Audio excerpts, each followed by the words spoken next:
ቪዲዮ የሚጀምረው በፊልም መጀመሪያ ላይ ባለው አስደናቂ ቀይ መኪናና የፖሊስ ቅድድም ነው። ቤቢ የፎን አድርጎ መነጽሩን አጥልቆ በሙዚቃ ምት ፖሊሶችን እያስደመመ ነው። የወጣት ተራ ሹፌር አይደለም። ሙዚቃ ሳይሰማ መኪና መንዳትም ሆነ ባንክ መዝረፍ ፈጽሞ አይችልም። በጆሮው ውስጥ ያለው የማያቋርጥ ጩኸትና በልቡ ያለው የሴት ፍቅር በማይመለስበት የዘርፊያ ዓለም ውስጥ ከተቱት። ፖሊሶችን ያስጨነቀውና ዓለምን ያስደነቀው ይሄ ምስጢራዊ ሹፌር ማን ነው?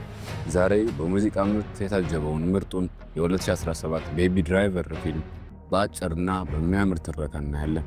ከእናንተ አንድ ነገር ብቻ እንፈልጋለን፣ እሱም ላይክ እና ሰብስክራይብ በማድረግ ቻናላችንን ይደግፉ። ታሪካችን ሲጀምር ቀይ መኪና ባንክ ፊት ለፊት አስፓልት ዳር ቆሞ እናያለን። በዲ ዳርሊንግ እና ግሬት የሚባሉ ሶስት ዘራፊዎች ሽጉጣቸውን ይዘው ወደ ባንክ ይሄዳሉ። ሹፌራቸው ስሙ ቤቢ ይባላል። እነሱ ዘርፈው እስኪመጡ ድረስ መኪና ውስጥ ቁጭ ብሎ ይጠብቃቸው ነበር። ባንክ ውስጥም ገብተው ዝርፊያቸውን ይጀምራሉ። ቤቢ ደግሞ መኪና ውስጥ ሆኖ በሚሰማው ዘፈን መደነስ ይጀምራል። ዝርፊያቸውን ጨርሰው ወደ መኪና ሲመጡ ቤቢ ሄድፎንን ሳያወድቅ መኪናውን አስነስተው ጉዞ ይጀምራሉ። ብዙም ሳይቆይ የፖሊስ መኪና በጀርባ ይከተላቸዋል። ቤቢ የሚያስደንቅ አነዳጅ ዘዴ ፖሊሶቹን ያመልጣል። ነገር ግን ፖሊሶቹ በሄሊኮፕተር ይመጡበትና ከላይ ሆነው ይከታተሉታል። እንደ ድልድይ ውስጥ ሲገባ ግን የእሱ አይነት ሌላ ሁለት ቀይ መኪናዎችን ያገኝና ከነሱ ጋር በመቀላቀል ፖሊሶችን ይሸውዳቸዋል። ፓርኪንግ ውስጥ የሚገቡና መኪና ቀይረው በሌላ መኪና ይመጣሉ። በቀጣዩ ትዕይንት ቤቢ ቡና ሊገዛ ወደ ካፌ ውስጥ ሲገባ እናያለን። ቡናውን ገዝቶ ወደ ቡድን አጋሮቹ ይመለሳል። አለቃቸው ስሙ ዶክ ይባላል። ድርሻቸውንም እያከፋፈለ ነበር። ግሪፍ የሚባለው ሰውዬ ዶክን ቤቢ ግን ለምንድነው ሁሌ ሄድፎኑን ሰክቶ ሙዚቃ የሚሰማው ብሎ ቤቢን ነገር ማፈለግ ይጀምራል። ቤቢ ግን ምንም አልመለሰለትም። ተከፋፍሎም ሲጨርሱ ይመጡና አለቃቸው የቤቢን ገንዘብ አብዛኛውን ይወስድበታል። ለሱ ትንሽ ብቻ ይሰጠዋል። ጓንትና አዲስ ስልክም ሰጥቶት በቅርቡ የሌላ ስራ እንደሚደውለት ነግሮት ይለያያሉ። ቤቢ የሆነ ጊዜ የዶክን መኪና ሰርቶ ነበር። የእሱን ዕዳ እየከፈለ ስለሆነ ከሰራው ስራ ላይ ትንሽ ብር ብቻ ነው የሚደርሰው። ከዶክ ጋር የተዋወቀው በዚህ ምክንያት ነበር። ቤትም ይደርስና ሙዚቃ ይከፍታል። የሚኖረው ጆሴፍ ከሚባል መስማት ከተሳነው ሰው ጋር ነበር። ከአለቃው የተቀበለውን ገንዘብ ወለል ጣውላ ውስጥ ሲቀብር ጆሴፍ ያና እንዲህ አይነት ቆሻሻ ስራ ላንተ አይመጥንም፣ እባክህን ይህን ስራህን አቁም ብሎ ይመክረዋል። ቤቢ ሰው ወሬ ሲያወራ የመቅዳት ዝንባሌ ነበረውና ሌቦቹ ተሰብስበው ሲያወሩ የነበረውን ቀርቶ ስለነበር ድምፃቸውን ወደ ሙዚቃነት ይቀይረዋል። እስካሁንም ከሰራቸው ስራዎች መሃል ማም የሚል ጽሑፍ ያለበት ካሴት አለው። ልጅ ሆኖ ከእናቱ ጋር በመኪና ሲሄድ ያለውንም ጊዜ ያስታውሰዋል። ከሰዓት ላይ ቤቢ ወደ ምግብ ቤት ይሄዳል። ቆንጆ አስተናጋጅም ቤቢ የሚል ዘፈን እየዘፈነች ባጠገቡ ታልፋለች። ድምጿ ይመቸውና በመቅጃ ይቀርጻታል። ከዛም ትዕዛዝ ልትቀበለው ትመጣለች። ትንሽ ጫወትና ይገባባሉ። የዘፈንሽው ዘፈን ምን ነበር ይላታል። እሷም ስሟ ዲቦራ እንደሆነ ትነግረዋለች። ቤቢም አስተናጋጇ ስትዘፍን የነበረውን ዘፈን ለመግዛት ወደ ካሴት መሸጫ ሱቅ ሄዳል። ዘፈኑንም ያገኘውና ገዝቶ ወደ ቤት ወደ እየዘፈነ ይጨፍርበታል። ድንገት ስልኩ ይጮህና አለቃው ሌላ ስራ መጥቷል ቶሎና ይለዋል። ቤቢም ይሄድና አዳዲሶቹን አባላት ታወቃቸዋል። ኤዲ፣ ጄዲ እና ባት ይባላሉ። ባት ቤቢ ለምን ሁሌ ሙዚቃ እንደሚሰማ ዶክን ይጠይቀዋል። ዶክም ልጅ ሆኖ ባጋጠመው የመኪና አደጋ የግራ ጆሮ ላይ ትኒተስ የሚባል በሽታ ደርሶበት በበሽታው ምክንያት የሚወጣውን ጩኸት ለመከላከል ነው የሚያደርገው ብሎ ይመልስለታል። ለቤቢ ይሄ መጨረሻ ስራው ነው። ይህን ስራ ከሰራ በኋላ ዕዳውን ሙሉ ለሙሉ ከፍሎ ስለሚጨርስ ነፃ ይወጣል። በቀጣይም ቀን የሚዘርፉት መኪና ጋር ይሄዳሉ። ቤቢ እንደለመደው ሙዚቃ እየሰማ መኪና ውስጥ ይጠብቃቸዋል። ባት አንደኛውን ጠባቂ ገድሎ ዕቃውን ዘርፈው ወደ መኪናቸው ይመለሳሉ። ቤቢም መኪናውን ያስነሳና ጉዞ ይጀምራሉ። ግን አንድ ሲቪል የለበሰ ወታደር የሚያደርጉትን ሁሉ እያየ ነበርና በመኪና መንገድ ይዘጋባቸዋል። ቤቢ እንደምንም ያልፋል። ወታደሩ ግን እነሱን መከታተል ይጀምራል። አንድ ከባድ መኪና ስር ሁለቱም ተቀራርበው እያለ ባት ሽጉጥ አውጥቶ ወታደሩን ሊገድለው ሲል ቤቢ ሆን ብሎ ወታደሩ እንዳይሞት መሪውን ያዞሩበታል። ወታደሩም ይገለበጥና ይወድቃል። ከዛም ጄዲ የሚባለው ወይኔ ሽጉጤን ሃይዌይ ላይ ረሳሁት ይላቸዋል። መመለስ ስለማይችሉ ዝም ብለው ይሄዳሉ። በኋላ ላይ ባት ቤቢን ቅድም ወታደሩ እንዳልገለው አውቀህ ነው አይደል መሪውን ያዘርኮ ብሎ ሽጉጥ ደግሞበት ጠይቋል። ቤቢ ግን አይደለም ብሎ ይመልስለታል። ከዛም ዶክ የሁሉንም ድርሻ ያከፋፍላቸዋል። ጄዲ ሽጉጡን ስለረሳ ሌላ መረጃ እንዳይገኝባቸው ዶክ ገሎታል።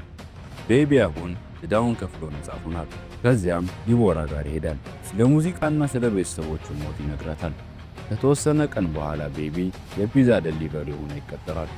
ዲቦራን እየጠበቃት አዲስ ሕይወት ይጀምራሉ። አንድ ቀን ራት ጋብዛት እየበሉ እያለ ዶክ ሌላ ሥራ እንድትሰራልኝ ይፈልጋለሁ ይለዋል። እምቢ ቢል በዲቦራ ያስፈራረዋል። ቤቢም መመለስ ባይፈልግም ዲቦራ እንዳትጎዳ ሲል ሥራውን ይጀምራል። በቀጣይ ቀን ዶክ ቤቢን ፖስታ ቤት ይዞት ይሄዳል። ቀጣዩ ዝርፊያቸው እዚህ ስለሆነ እንዲያጠናለት ነበር።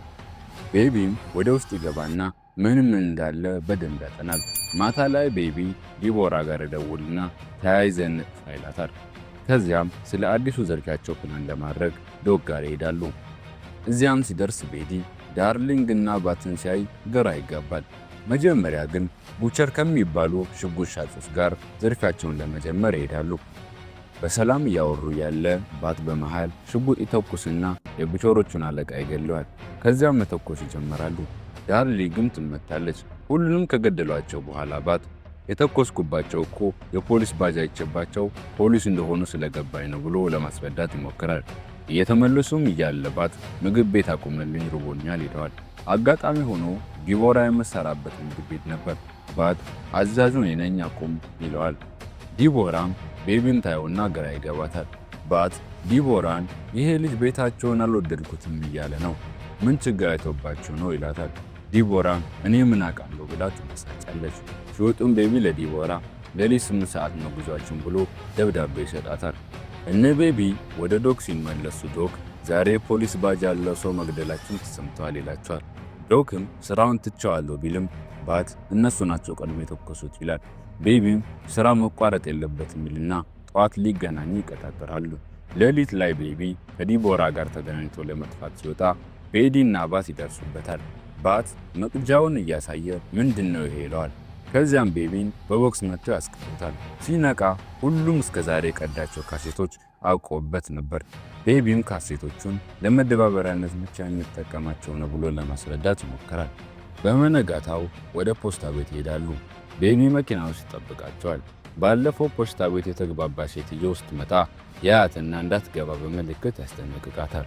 እሷ ግን ጥበቃ ጠርታ ትመጣለች። እነ ባትም እየሮጡ ይወጣሉ። ባት ጥበቃው ላይ ተኩሶ ይገለዋል። ከዚያም ቶሎ በል ንዳው ብሎ ቤቢ ላይ ይጮህበታል።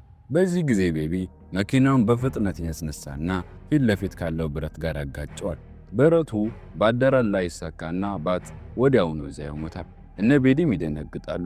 ፖሊሶች ይመጡና መተኮስ ይጀምራሉ። ቤቢ መሮጥ ይጀምራል። ሞል ውስጥ ገብቶ ልብስና መነጽር ይቀይራል። መኪና ሰርቆ ሊያመልጥ ሲል እነ ቤዲ ጋር ይጋጫሉ። በዚህ ጊዜ ዳርሊንግ ትመታና ትሞታለች። ቤዲም የሁሉ ላንተ ጥፋት ነው ብሎ ቤቢ ላይ መተኮስ ይጀምራል። ቤቢ ሩጦ ያመልጥና የዲቦራ ምግብ ቤት ይሄዳል። ቤዲ እዛ ቁጭ ብሎ ይጠብቀው ነበር።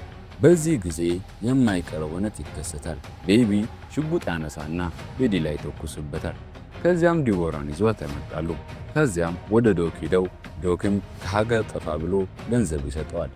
ቤዲ በፖሊስ መኪና ይመጣና ዶክን ገጭቶ ከገደለው በኋላ ቤቢና ዲቦራን ማሳደድ ይጀምራል። ፓርኪንግ ውስጥም ይዛቸዋል። ቤቢና ቤዲ በዚህ ጊዜ ይፋለማሉ። ዲቦራ ግን በብረት መታ ቤዲ ስታደናገረው ቤቢ ሽጉጥ አንስቶ እግሩን ይመታውና ወደ ታች ጥሏል። በቀጣዩ ቀን ቤቢና ዲቦራ ሊጠፉ ሲሉ ፖሊሶች መንገድ ዘግተው ይዛቸዋል። በዚህ ጊዜ አማራጭ ስላልነበረው ቤቢ እጁን ይሰጣል። ፖሊሶች አስረውት ፍርድ ቤት ላይ ይቀርባል። ዲቦራ፣ ጆሴፍ እና ሌሎችም ስለ ቤቢ ጦርነት ይመሰክሩለታል። ዳኛውም ሁሉንም ከሰማ በኋላ 25 ዓመት ይፈርድበታል።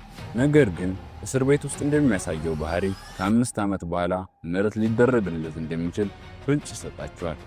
ቤቢም በነበረው መልካም ባህሪ በመጨረሻ ከ5 ዓመት በኋላ ከስር ይወጣል። ከዲቦራ ጋርም ተገናኝተው ሲተቃቀፉ ታሪኩ በዚህ ያበቃል።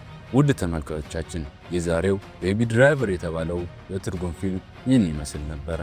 ፊልሙን ከወደዱትና እኛን መርዳት ካሻዎት ላይክ እና ሰብስክራይብ በማድረግ ቤተሰብ ይሁኑ።